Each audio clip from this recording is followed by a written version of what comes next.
Hey, hey, hey, I'm back. It's Dreamhack. It's Monday. It's final day, and I'm Narsha, your favorite Latino, and I'm here today with a very special guy. Say hello to Quackniix. Quackniix, say hello to the Heroes Lounge. Hello, boys and girls.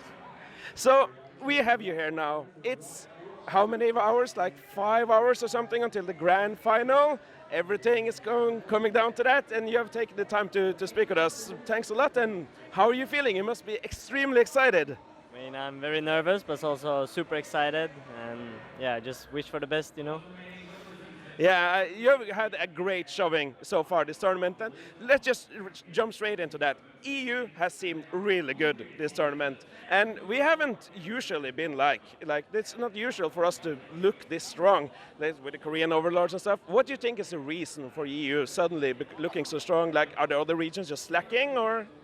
Yeah, I think it's a little bit of both. So EU has been performing and like evolving a lot ever since BlizzCon, whilst so EU has consistently been improving, whilst Korea has not really been improving that much because like with the roster changes of MVP, that obviously takes some time to get used to the new roster and so on.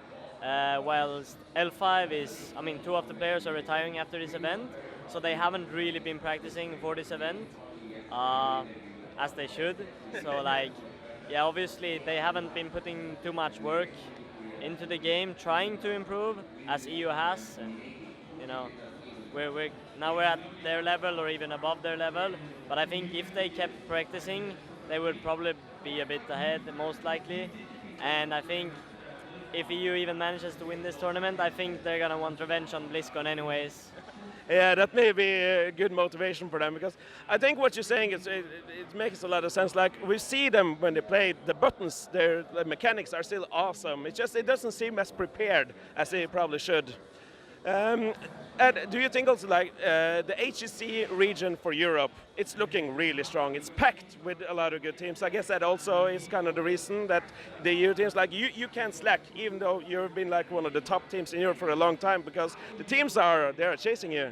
For sure. Yeah, for sure. I really like that it's finally starting to become a stable scene where like the top teams are actually pressured because I think for a while it was pretty. I mean, the top 8 teams, like the bottom teams, aren't necessarily that good, but they still get paid. And you know, when they're down there, they don't really practice as hard. But now with the Crucible and actually a lot of teams threatening to steal their spot in the HEC, that like puts a lot of pressure on them, and they have to keep working to improve if they want to stay in the HEC. So I think that's really healthy for the game that there's a lot more players and a lot new teams that are actually pressuring, and actually having a chance to get into the HEC, which also puts a lot of pressure on us to keep performing and keep like having that skill gap over the other teams because they're coming for us. Yeah, you kind of saw that with like the open division teams in the Crucible this year, like Beast Energy, and like they weren't prepared for the open division teams. It seemed like they were like some really good results for the open division teams. So yeah, we have 2 new teams in HEC now. They will probably also put more pressure on the league. They look really good as far as I can tell. Yeah, for sure. I think obviously when you're playing a game like that in the shoes of Genius or Synergy, like your life is on the line pretty much. So it's not as like winning a tournament in the grand finals or losing it. This is about like your whole career pretty much, or at least 6 months of your career, right? Yeah, that's a long time. Yeah, that's a long time to not get paid, or you might have to like stop playing professionally because you have to make a living, right? But you're not getting money out of the game unless you're in the HEC most likely. So I don't know. I was really impressed by the open division teams because they pretty much stomped in yeah, it was really convincing results. Yeah, and I didn't really expect that because like the past weeks before the Crucible when we played a bit Synergy, they were actually looking pretty strong. But I don't understand why, because like they're used to this hyper carry Vala style pretty much, so similar to E-Star actually. Yeah. But like once they started playing the Crucible, they didn't do that at all. Like for the first 3 games, I think. And then when they finally did it, that game they actually put on a really good show. So I was actually a bit like concerned when I saw their drafts because I just didn't feel it was their style. And obviously it didn't even pay off for them. But yeah, I mean, who am I to decide what to do? But like I was actually a bit surprised that they didn't just stick to their normal play style. Yeah. Yeah, because we have seen Sea-Lots in the Open Division all year, and they've been looking good. And then Team Gang Gang, now Team Good Guys, they came in pretty late, but they also looked really convincing with one of my favorite players, BKB, coming back to the scene. I really enjoyed that. So yeah, we're gonna have to look out for them. Going back to Dreamhack, what do you think about the format of the tournament with the round robin thing going into like the playoffs? It's a new format, so I like it a lot. I think the round robin is way more fun. You get to like play everybody at least once. I mean, not everybody, but like more teams at least. And I really like that. And then obviously this time around they also did that the winner, like the one who wins the winner bracket finals, actually get an advantage going into the grand finals, because that was actually not necessarily a problem. But back in Western Clash, we got through the upper bracket and went to the grand finals, but we had no advantage. And Dignitas lost, and then they came back. So they got to play with 2 lives, and we only got to play with one life and no advantage. So I'm actually really happy about that, and hopefully it's enough to carry us to victory tonight. Yeah, hopefully you won't need it, but it will help, of course.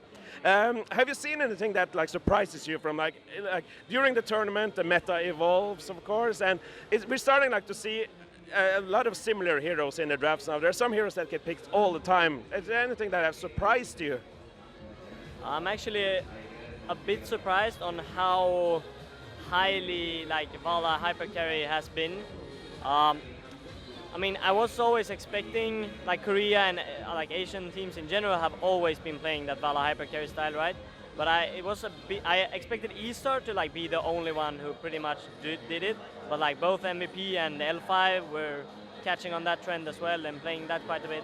But I think that's because they mainly, as they've been saying themselves, they mainly didn't practice so much for this event, right? So they pretty much had their old meta from BlizzCon, or from when they practiced a lot the last time. If that makes sense. I don't know if I messed it up. Yeah, I get it. But like, I'm just saying that they didn't evolve a new meta pretty much, so they stick to their comforts pretty much, which is the hypercarry Vala style. Yeah, like Xingxi, like that's his thing, playing Vala. So it's understandable, it's easy for them to fall back at that. We haven't seen much D.Va. That's not a surprise, I guess. Or I mean, everything goes from region to region, right? Like we tried D.Va, of course, but we didn't feel that D.Va was super powerful, and no other team in our region like showed us D.Va is super strong, right? Like we wanted, since we tried her, we didn't really like her, doesn't really fit our style. Then we need somebody else to show us it's worth picking, But that didn't happen in Scrim, so we haven't bothered, Genji, on the other hand, he was released and instantly played in competitive. What do you think about Genji? Genji is super strong. Like, he's not broken, but he's one of the top DPS right now for sure. Like, his mobility it's too strong actually. Like, the things you can do with like agile dismount and his E, like you can come from miles away. It's pretty stupid actually how much mobility this hero has. And then on top of that, like his damage are also like super strong. So he basically has, I mean, he's just a bit too good at everything he does.